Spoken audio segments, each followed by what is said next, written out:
महाराज जी, किस पाप कर्म का क्या प्रायश्चित होगा, कैसे पता चलेगा, और पाप कर्म का प्रायश्चित कैसे करें? शास्त्रों का स्वाध्याय करो।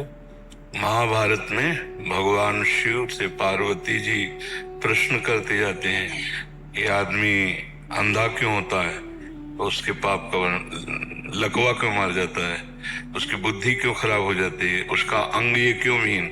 शास्त्रों में लिखा, शास्त्रों का स्वाध्याय करो।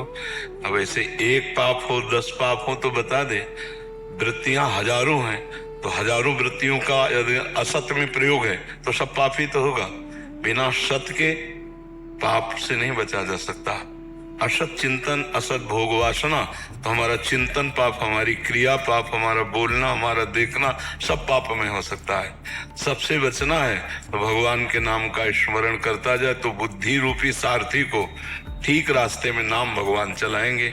ईश भजन सारथी सुजाना, भगवान का भजन ही बुद्धि को शुद्ध करता है और शुद्ध बुद्धि निष्पाप होती है, और जो पूर्व में पाप हो जाते हैं वो भी भजन नष्ट कर देता है। नाम संकीर्तनम यस्य सर्व पाप प्रणाशनम। पर अगर ये जानकारी करनी कि किस पाप का क्या फल होता है तो महाभारत ले लीजिए, और उसमें देवाधिदेव महादेव पार्वती संवाद है जिसमें बहुत बड़ा प्रसंग है।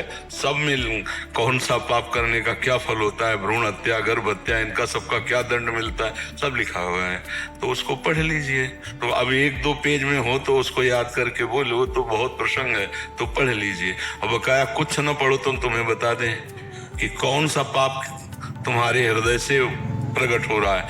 अंदर भगवान बैठा हुआ है, वो तुम्हें तुरंत संकेत करता है ये पाप है, इसका भयानक दंड होगा। लेकिन हम लोग उनकी आवाज नहीं सुनते और मन की बात मान करके चल देते हैं। अंदर सच्चिदानंद भगवान सबके बैठे हुए हैं और वो सबको प्रेरणा करते हैं, गलत है, फंस जाओगे, इसका दंड होगा। जहां वो आदेश करते हैं वहां हम सुन नहीं पाते, और फिर बाद में कोई कोई कहता है कि यार मेरे मन में तो आया था कि ना करूं पर पता नहीं क्यों कर लिया। ऐसा नहीं, वो भगवान अंदर जलन देते हैं, अंदर आपको रोकते हैं, पर आप नहीं रुकते हैं, कर बैठते हैं, उस वो पाप होता है। और जो शास्त्र प्रमाणित क्रियाएं होती है वो पुण्य होता है, और जो भजन होता है पाप पुण्य दोनों का विनाश करके भगवत प्राप्ति कराता है। जानो ना, तो अगर अपने धर्म का ज्ञान करना है तो वेदो नित्यम अधीयताम, रोज शास्त्रों का स्वाध्याय करो। संगा सत्सु विधीयताम, महापुरुषों का संग करो। और महावाक्यासर विचारिताम, जो महावाक्य संतों के हैं उन पर विचार करो। और एकांते सुखमाश्यताम, एकांत में बैठकर भगवत चिंतन करो। क्षुद्ध व्याधि चिकित्सताम, पवित्र अन्न के द्वारा प्राणों का पोषण करो, तो अभी भगवान के मार्ग के पथिक बन जाओगे। पाप का कोई सवाल ही नहीं उठता। जो उठे हैं, हमसे हुए हैं, वो भगवान कृपा करके नष्ट कर देंगे। नहीं, बहुत बड़ी दुर्गति है जीव की। वो देखने में जैसे घटनाएं है ना, तो लगता है दूसरों पे हो रही, मेरे पे तो होनी नहीं है, क्योंकि हम नहीं, वो अपने ऊपर भी है। आदमी मस्ती से जा रहा है, अपनी साइड से जा रहा है, अब ड्राइवर का कंट्रोल खिथड़ा उड़ गए, ये पाप का कर्म आया, उसको नष्ट कर दिया। वो बैठे चाय पी रहा, पीछे से दीवार गिरी, दब के मर गया। तो जरा जरा कितनी घटनाएं, शास्त्रों लाखों घटनाएं, ये सब अपने अपने कर्म का भोग भोगना होता है।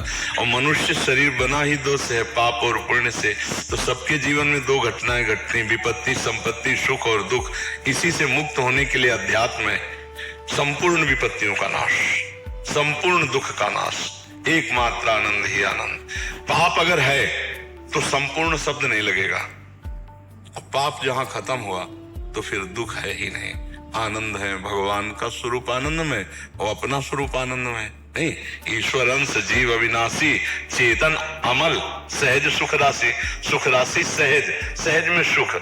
जिस सुख को जान लेने पर समाधि लग जाती है। शंकर सहज स्वरूप समारा, लाग समाधि अखंड अपारा। तो ईश्वर अंश जीव अविनाशी, चेतन अमल, सहज सुख राशि। सहज सुख अपना स्वरूप है, और अपने जो अंशी हैं, जो आनंद सिंध सुख राशि, वो भी सुख राशि है ना। सुख राशि को बच्चा सुख राशि ही तो होगा। हम सुख राशि है, लेकिन पाप कर्म करके दुख में फंस गए।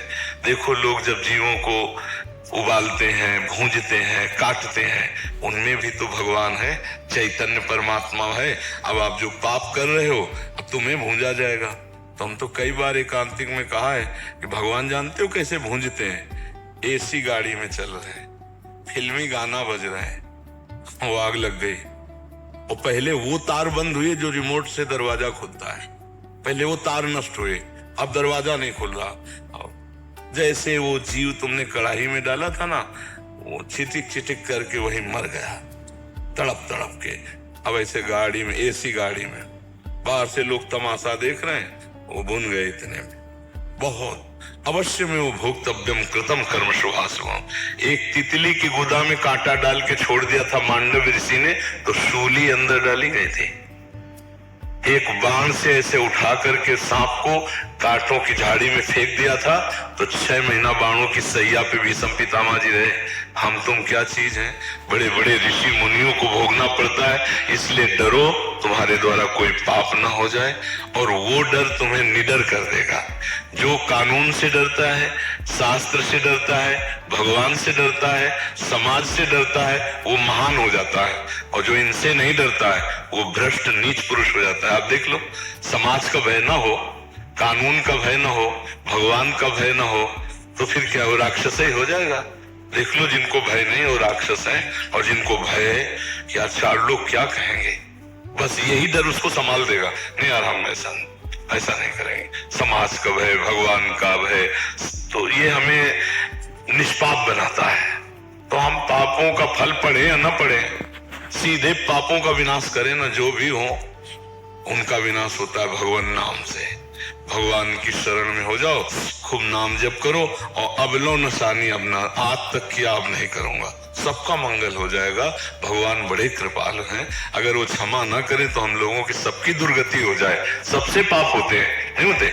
अपने अपने जीवन में पीछे के समय को देखो, आज से लेके, और उनको अगर देखो तो कितने बड़े बड़े पाप हो गए हमसे, लेकिन भगवान ने दंड नहीं दिया, हमें क्षमा किया है।